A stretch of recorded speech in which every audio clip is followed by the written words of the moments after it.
Halo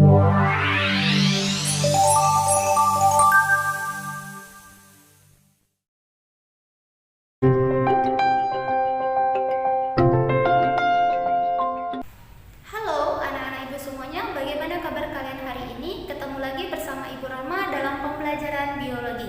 Minggu lalu kita sudah membahas mengenai karakteristik bakteri dan reproduksi pada bakteri. Hari ini materi kita yaitu tentang klasifikasi pada bakteri dan peranan bakteri dalam kehidupan manusia. Tujuan pembelajaran kita hari ini ada dua. Yang pertama, kalian mampu memahami klasifikasi pada bakteri, dan yang kedua, kalian mampu memahami peranan bakteri dalam kehidupan manusia. Untuk itu, Ibu harapkan kalian tetap fokus dalam pembelajaran kita hari ini.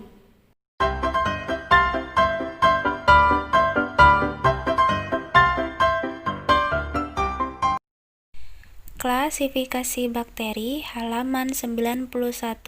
Ada 5 kelompok klasifikasi bakteri. Yang pertama, Proteobacteria, bakteri gram positif, Spiroseta, Chlamydia, dan Cyanobacteria.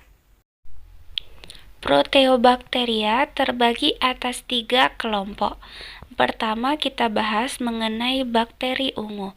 Berikut adalah ciri-ciri dari bakteri ungu. Ini adalah kromatium, contoh dari bakteri ungu. Proteobacteria yang kedua adalah kemoautotrof. Bakteri ini menggunakan energi kimia untuk menyintesis makanannya sendiri. Bakteri ini dapat hidup bebas maupun bersimbiosis dengan organisme lainnya. Contoh dari bakteri ini adalah Rhizobium leguminosarum.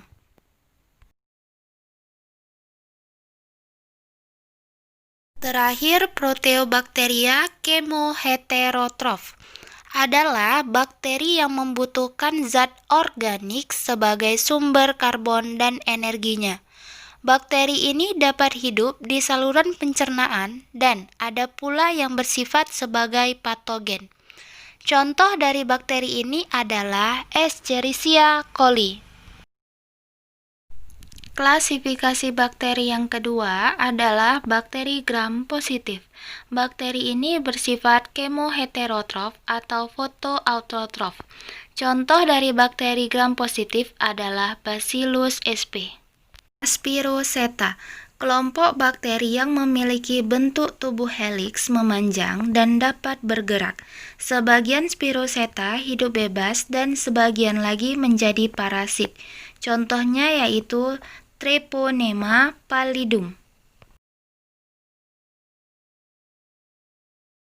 Selanjutnya adalah Chlamydia.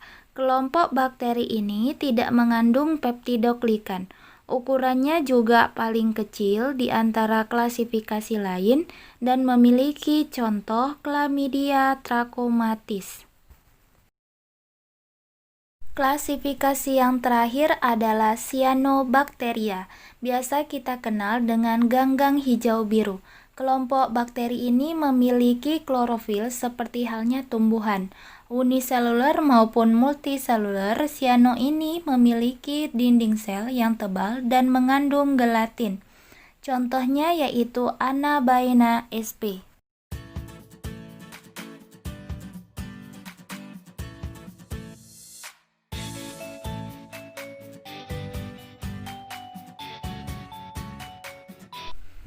Selanjutnya kita bahas mengenai peranan bakteri dalam kehidupan. Terbagi atas 2, yaitu bakteri yang menguntungkan dan bakteri yang merugikan. Berikut ini adalah produk-produk yang dihasilkan oleh bakteri. Yang pertama kita bahas mengenai bakteri yang menguntungkan. Dalam kehidupan sehari-hari ada banyak manfaat yang bisa kita dapatkan dari bakteri.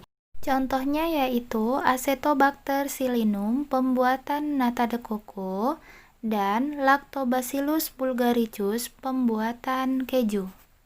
Selanjutnya kita bahas mengenai bakteri yang merugikan, di mana peran bakteri negatif terhadap hewan, manusia, dan tumbuhan. Kalian pernah sakit tipes sebelumnya? Nah, penyakit tersebut disebabkan oleh bakteri Salmonella typhosa. Berikut ini adalah nama bakteri beserta penyakit yang ditimbulkan.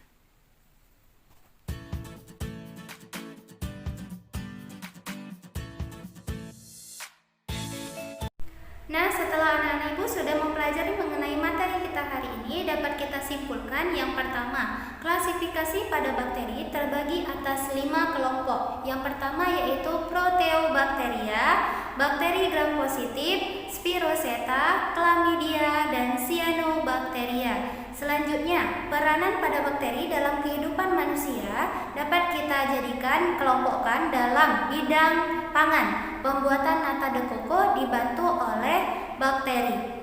Minggu depan kita akan membahas mengenai protista. Untuk itu tak lupa Ibu ingatkan kepada kalian, tetaplah jaga kesehatan, sering mencuci tangan. Apabila kalian keluar rumah, maka gunakan masker.